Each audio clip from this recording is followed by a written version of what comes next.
राम कहां से आगे, इसमें आप बोल रहे हैं कि भरोसा नहीं रहा? अरे भाई, अयोध्या हारने के बाद भगवान राम को के प्रति इनकी आस्था रहती तो आज सारा काम छोड़ के भगवान राम का इतना भव्य और दिव्य मंदिर बना, जाके गली गली में मंदिर मस्जिद खोज रहे हैं, शिवलिंग खोज रहे हैं। अगर आस्था रहती तो वहां बैठ के पूजा करते ना। तो वहां पे अगर खुद वहां पर मिल रहे हैं तो उससे आपको दिक्कत है। आप लोग व्यवस्थाओं को लेकर बोलिए, कहीं कोई आपत्ति नहीं, और ये तो हम कहेंगे कि विपक्ष की भूमिका बहुत अच्छे तरीके से निभा रहे हैं। लेकिन जब ये बात कही जाती है कि साधु संत आए उनको भी ले जाए, हिमांशु जी 10 सेकंड दीजिए। हिमांशु जी, अच्छी बात है, ये राजनीतिक पार्टियां निश्चित तौर पे भारतीय जनता पार्टी पर सवाल उठा सकते हैं, लेकिन आप सनातन पर सवाल उठा रहे हैं। यही पूछा जा रहा है कि अगर आपको सनातन नहीं अच्छा लग रहा है तो आदरणीय समाजवादी पार्टी के प्रवक्ता आप सनातन को कह दीजिए ना कि आप सनातन को नहीं मानते। उस समय भी तो मारी सुबह होते, जिनको यज्ञ नहीं अच्छा लगता था, जब तब दान धर्म नहीं अच्छा लगता था, गंगा स्नान नहीं अच्छा लगता था। अगर गंगा स्नान की भव्यता और दिव्यता आपको अच्छा नहीं लग रहा है तो आप कह दीजिए कि समाजवादी पार्टी सनातन से नफरत करती है, तो हमको सनातन का वोट चाहिए ना, सनातन का सपोर्ट चाहिए। सनातन का वोट तो चाहिए, सनातन का सपोर्ट तो चाहिए, और सनातन को गाली भी देना इसलिए कहा जा रहा है कि वास्तविक होंगे, जो दुराचारी होंगे, जो मारी सुबाहु होंगे, उनको यज्ञ अच्छा नहीं लगेगा, उनको दान धर्म जब तक अच्छा नहीं लगेगा। आप कह दीजिए आपको अच्छा नहीं लगता। वैसे भी निहत्थे राम भक्तों पर तो गोली चलाई आपने, आपके नेता ने हवा में उड़ गया जय श्री राम। आपके नेता कहते हैं, आदरणीय अखिलेश यादव जी कहते हैं, साधु सन्यासी तो चिरंजीवी होते हैं, काशी में तो लोग अंतिम समय में जाते हैं, और ज्ञान वापी में पूजा को प्रतिबंधित करने का काम आपने किया। सुनिए ना सिंह साहब, एहसन सिंह साहब, एक मिनट। सूर्य प्रकाश जी भी कुछ कहना चाह रहे हैं इस डिबेट में, बीच में अपनी बात रखना चाह रहे हैं, प्लीज रखिए, क्या कह रहे हैं आप?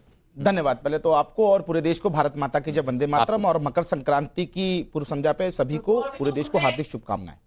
अब देखिए, समाजवादी पार्टी के लोग यदि व्यवस्थाओं के ऊपर प्रश्न उठाने की कोशिश भी करेंगे ना हिमांशु भाई, तो वो उठा नहीं पाएंगे। मैं एक छोटा सा कंपैरिजन आपके माध्यम से पूरे देश को बताना चाहता हूं कि 2013 में अखिलेश यादव जी जब सीएम थे, उस समय में भी एक कुंभ हुआ था, उसे आप अर्धकुंभ कह सकते हैं क्योंकि हर 6 साल में होता था, वो कुंभ नहीं था। तो उसका जो बजट था वो मात्र 1300 करोड़ रुपए था। आज का बजट जो है वो 4236 करोड़ रुपए है। साथ में उस समय मात्र 16 वर्ग किलोमीटर में टेंट सिटी थी, आज जो है वो 40 किलोमीटर के अंदर टेंट सिटी है। इनके शासनकाल में मात्र 28 करोड़ लोगों ने वहां पर स्नान किया था, आज 50 करोड़ से ज्यादा का ये आंकड़ा पार करने जा रहे हैं।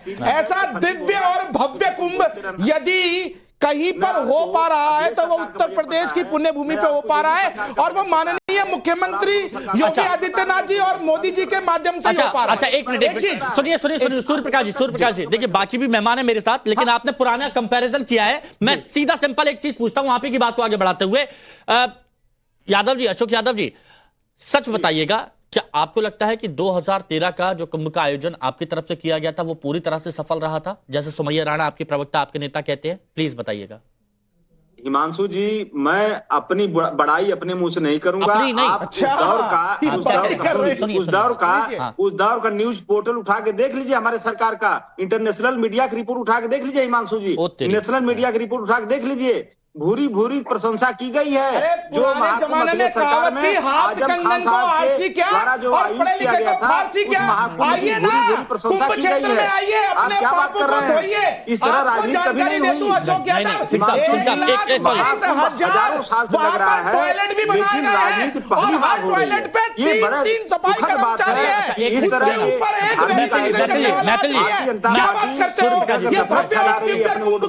देखकर ही तो अच्छा एक मिनट सुनिए प्लीज। अच्छा नहीं, अशोक यादव जी, आप कहते हैं कि वो सच में बहुत सफल था, आप अपने मुंह से तारीफ नहीं करना चाहते हैं, लेकिन 42 लोग मारे गए थे, ऐसा आपको पता है ना? रेलवे ओवर ब्रिज ये स्टेट गवर्नमेंट का नहीं होता है हिमांशु जी, आपको भी पता होना चाहिए, आप बड़े पत्रकार हैं। रेलवे का काम कौन देखता है? सेंट्रल गवर्नमेंट देखती है ना। वो रेलवे ओवरब्रिज में इस तरह का समस्या हुआ था, उस बात को तो अभी कन्नौज वाली हादसा आपका भूल गए क्या? कन्नौज वाली हादसा में ठीक है, जो लूट नहीं ठीक है, फाजिल अहमद जी प्लीज, बाकी भूल गए। चलिए आगे बढ़ते। फाजिल अहमद साहब, क्यों कुंभ पर ही इस वक्त सभी की सियासत इर्द गिर्द आसपास घूम रही है? आपका इस पर क्या मानना है, प्लीज बताइए। देखिए, हम तो सबसे पहले जो आपने रिपोर्ट दिखाई संगीत सोम के बयान पे बात करेंगे। बिल्कुल करिए। संगीत सोम ने जो कहा कि गंगा में नहा करके आइए, ये वही लोग हैं जो भूखे को खाना खिलाने से पहले कहते हैं जय श्री राम बोलो। ये वही लोग हैं ना जो एक भूखे को खाना खिलाने बिल्कुल से गलत पहले बात कहते हैं है। कि मैं जय इस श्री पे राम ऑब्जेक्शन बोलो। करता हूं। सुन तो लीजिए, ना सुन तो फाजिल अहमद यहाँ बैठकर फर्जी बातें मत फैलाओ। सुनेगा। किसी भी आप जो है सनातन के भूखे को क्षेत्र में खाना इस प्रकार खिलाने से के लिए किसी के जय श्री राम संग भी बुलवा रहे हैं। कोई और सुन गलत लीजिए, काम नहीं होता।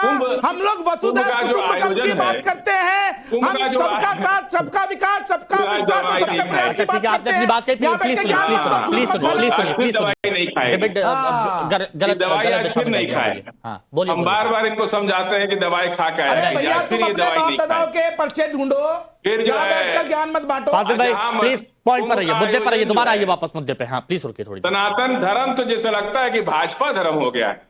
नहीं, आप भाजपा सनातन के धर्म लोग पे टिप्पणी मत करिए। धर्म बना आप दिए। सनातन वो सनातन धर्म रह आप ही नहीं सनातन गया धर्म पे टिप्पणी मत करिए। भाजपा धर्म हो गया। हम तो स्वागत कर रहे हैं। उसको तो हम तो जो बुला हो रहे हैं। गया, हम सम्मान के जो साथ आपको सनातन वापस बुला रहे हैं। धर्म जो आप अपनाइए तो। अरे भैया, सनातन कौन सी नहीं, धर्म अच्छा, की एक- बात एक करता है? मिनट, जो एक मिनट। तलवार की बात करता है, हाँ। जो जो जिहाद पब्लिक की के लिए बात छोड़े करता कहाँ है। उधर? आप जिहाद बात की बात कंप्लीट कर होने रहे दीजिए। हैं। बाकी के दो तीन मेहमान और हैं। बात करें। प्लीज बाकी बात थोड़ी करें। थोड़ी देर रुकिए सिंह और साहब। दूसरी हाँ।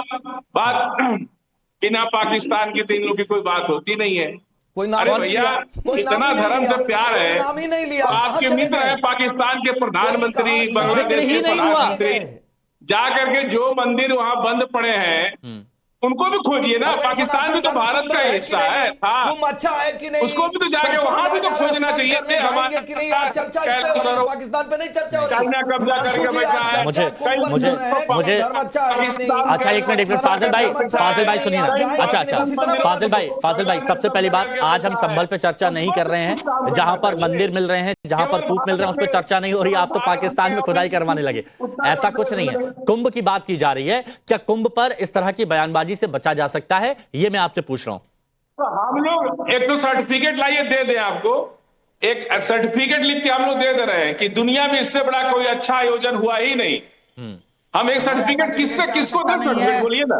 तुम्हारे हम दे सर्टिफिकेट देते की हैं। आवश्यकता नहीं है। आपको सर्टिफिकेट दे दे रहे हैं कि दुनिया का सबसे अच्छा तुम कुंभ अपने आपने कागज किया। ढूंढो। जी, 10 तो एक ओके ठीक है ये सर्टिफिकेट देने को तैयार है बीजेपी को। जवाद भाई 2 मिनट और रुकिएगा। आचार्य शैलेश जी इस तरह के जब बयान आते हैं, इस तरह के बयान जब आते हैं तो आप लोग क्या सोचते हैं? आप लोगों का क्या मानना है? क्यों नहीं देने चाहिए इस तरह के बयान? खर्च हो रहा है उसमें। आचार्य शैलेश पहले ये फिजूल व्यक्ति को बंद कीजिए, इनकी आवाज को बंद कराइए। बोलिए, मेहमान है हमारे। हाँ बोलिए। हाँ देखिए हिमांशु जी, सबसे पहले आज मैं सनातन धर्म के शीर्ष धरोहर रहे स्वामी विवेकानंद जी की जयंती है, उस पर पूरे विश्व के सनातनियों को हार्दिक अभिनंदन करता हूं, उनकी जयंती की शुभकामना देता हूं। यह सनातन धर्म का सबसे बड़ा अंग है, सबसे बड़ा उत्सव है महाकुंभ, जो 144 वर्ष के बाद आएगा। यह सामान्य साधारण सा कुंभ नहीं है।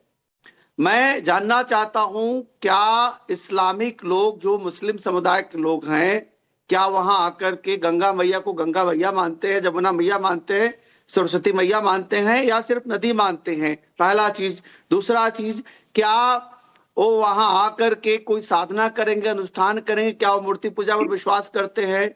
नहीं करते हैं। फिर आप क्यों आना चाहते हैं हमारे अनुष्ठान में, हमारे साधना में, हमारे पूजा पत्ती के स्थान में? आप बेचने भी आना चाहते हैं सामान, तो वहां थूक करके पेशाब करके मिलाने के लिए हमारे जो जिस तरह का साधना है उसको भ्रष्ट करने के लिए आप क्यों आना चाहते हैं? मुसलमानों को कुंभ में नहीं आना चाहिए, पूरी तरह से बैन करना चाहिए, क्योंकि मुस्लिम समाज कुंभ का हकदार नहीं है। ये राक्षसी प्रवृत्ति के लोग हैं जो खाना में थूकते हैं, पेशाब करते हैं।